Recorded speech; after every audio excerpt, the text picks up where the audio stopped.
Hey guys, it's Elisa, and today I have my April wrap-up and my May TBR.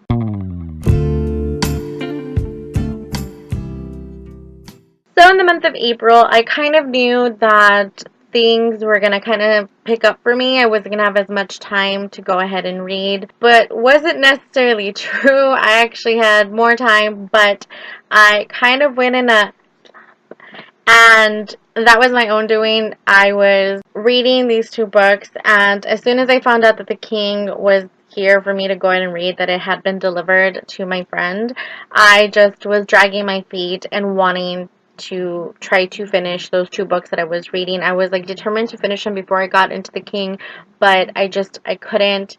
And yeah, so that is why I didn't read as much in the past month, but 8 is still a good amount. That's actually kind of the norm for me, not the 20 something that I was doing for the past like 2-3 months.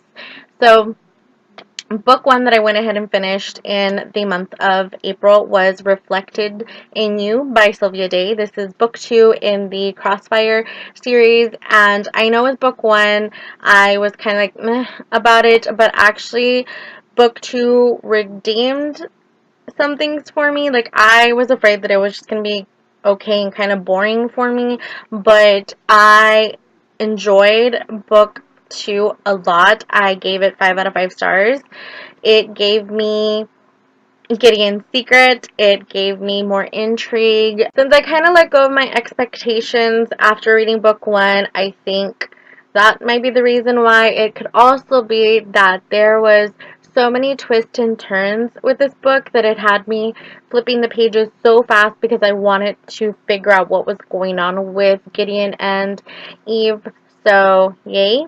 Or Eva, book 11, which is Lover at Last. And I remember that I read that book so fast last year that I was like, you know what, might as well go ahead and read it again. So that is what I went ahead and did. With Lover at Last, it is book 11. There is a lot going on in the series because, you know, it's 11 books and there's a lot of things that the original 6 have gone through, and their healing and things like that, and their interactions with kind of like the new blood that kind of starts emerging in book 3.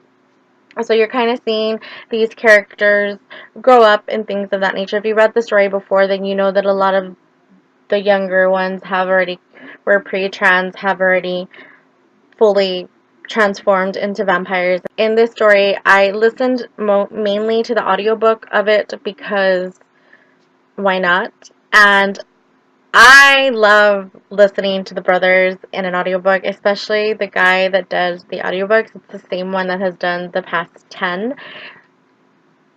Yes, the past 10. I was trying to think if he did Payne's book, but I'm more than sure that he did. And there's just something about his voice. I don't know. I just like it. So I have always had a soft spot for Quinn and Blay. There's a lot of these characters, like the two main ones, of having to grow up and having to overcome a lot of old insecurities, especially with Quinn. Like, Quinn's growth from when you first meet him until now is such a huge difference, and there is a lot of negativity that he had to go ahead and grow up with, mainly having to do because of his imperfection, which I don't know if you guys can see, but if you can tell, he has one blue eye and one green. For some reason, that is just like horrific. People would make this sign to keep evil away when he was around, and his family alienated him a lot. So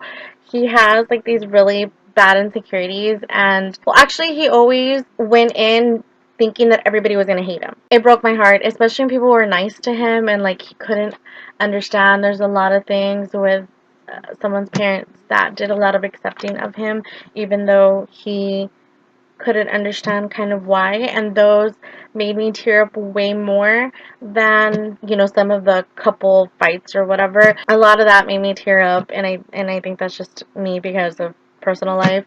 But with the audiobook, it did go ahead and make me realize why my best friend is in love with Treads-a-Lot, which is one of the shadows, and there's just something about him that was just like amazing. So I get it now, Yvette. The King, and I was so ecstatic to go ahead and read it. After all the teasers that were being posted on Facebook by J.R. Ward, it had me so confused, so shocked, so wanting to know like who, what, when, where, why about, these teasers, that as soon as I had it in my hands, I just couldn't wait. If you've read Dark Lover, it follows Wrath and Beth. Wrath is the king of the race, and the king goes back to him. It's not just solely about him. In the fashion of the Black Dagger Brotherhood, there is other point of views, which helps the story move along, because there are things that happen in book 11, especially with like Layla and Score, that you kind of want to know what, well, I wanted to know what was going on with them, but I love that they went back to Wrath, because he's the first one I met. He's the first one that introduced this world to me. He is such a badass that I wanted to know what was going up with him, especially with some stuff that happened in book 11 with him, so that is the reason why. And I am happy to say that this book exceeded my expectations. When I got towards the ending, I thought it was going to go one way and it went another one, and I was totally like jaw dropped, like seriously, oh my god, like I could not believe it. But what do you expect with the badass? Like, it's just kind of like, duh, Lisa. One of the things that I was truly surprised in this book is with I Am, who is Trez's brother, who is the other shadow. He is kind of like the silent but deadly kind of character, as you've seen him throughout the series. So I was just as like jaw dropped as Beth was when he said way more than like 2 words, and I have a little crush on I Am now. Like, I can't wait for book 13 to come out, which is going to be titled The Shadows, and it's going to follow Trez and I Am, and I can't wait to get to know I Am more, especially with the little sneak peeks that I got of him. I want to see him happy. I want to learn way more about him. There's just a lot of things that I got out of this book from him that I just want a little bit more. And of course, I gave this book 5 out of 5 stars. So after reading The King, I was able to finally complete Entwined with You by Sylvia Day. This is book 3. When I started this book, I already knew that it wasn't going to be the final book. I just tried to pretend that it was, just to kind of see how I would react. I enjoyed the story. I enjoyed the growth of Gideon and Eva. Like, I like that it wasn't falling backwards, like she wasn't becoming more like unwilling to kind of change and things like that. So I like that she was moving forward. I like that Gideon was moving forward with her as well. I see that some of his darkness, like not the darkness of his past, like the things that happened to him, was kind of seeping into him now, and a lot of it has to do with his walls crumbling. So I understand that, and I want to know what's going on. I'm not gonna lie, when I finished the book, I was like, seriously, another book? Because who knows when book 4 is going to come out. And I feel like she could have just ended it, but at the same time, I might have been too rushed, and I don't know if I would have liked how the story would have ended. But I do want to pick up book 4, because I am curious about the whole Gideon situation, like how they're gonna kind of deal with the past, I guess I should say. And I'm also very worried about Carrie, who is Eva's best friend. Like, I want to know what's gonna happen. I'm kind of scared for his sanity, so I can't wait. I went ahead and gave it 4 out of 5 stars. The Here and Now by Ann Brashares. This is the arc that was provided by NetGalley. I wanted to read it before the book came out in early April, but I could not succeed because of The King. But I did go ahead and finally finish it. And it wasn't because the story was bad or anything like that. At times I thought it was a little slow. The story follows Prina, who is an immigrant from the future. Her and a bunch of her people come back to the present, I guess, to try to stop the blood plague from happening, so that everybody is not sick and hiding from mosquitoes, because that's how it spreads so quickly. Karina's given, or her society, her little bubble of a society, has to live under these very strict rules. The biggest one is they can't fall in love with the time native, which is someone of that current year or presentness. I don't know. She has these feelings for Ethan. She doesn't really know that Ethan kind of knows some things because of a situation that happens very early on in the book. And there's a lot of this like little intrigue that happens with 51714 and trying to figure out what that is about. And it's a very small book, and for me it took forever. Like, it felt like it took forever to give me action and give me some, I guess, romance maybe. But it was more of the action is what I wanted out of the book. I mean, I'm happy that it was this like star-crossed lover type of thing, but I wanted more of the action, and that took forever. It was like the last like 3 chapters.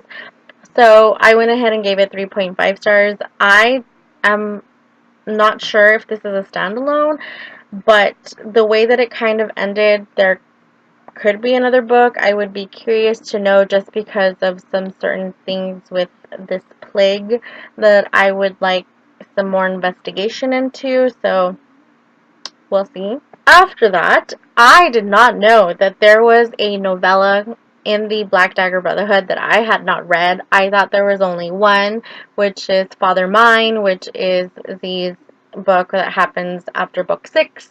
So I did not know that there is this other novella that is called The Story of Sun, which is considered 6.6. I did not know it existed, and once I did, I had to get my hands on it, and I did. And I'm happy that I read it after The King, especially knowing the things that I know in The King, some revelations and things like that. So I'm happy to know that. I'm happy to know from her signing that she had when the book came out that there's a possibility that the characters in the Story of Sun will appear in future books or kind of mesh in to the Brotherhood, and I hope so, because I was so intrigued. Like, this book is not that big. It's like 50, 60 pages, give or take, something like that. None of the brothers or anything are involved. It's just in that whole world of, like, the vampires and stuff like that. And because it's so short, I don't want to give anything away that will kind of ruin anything.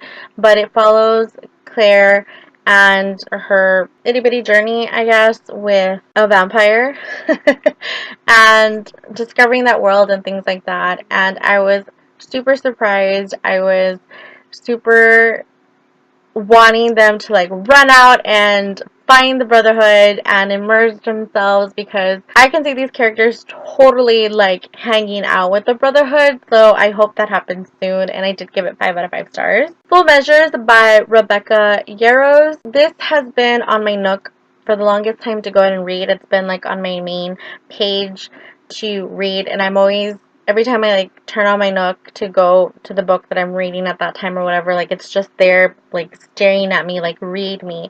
And I'm always like, I'll get to you, and I never do.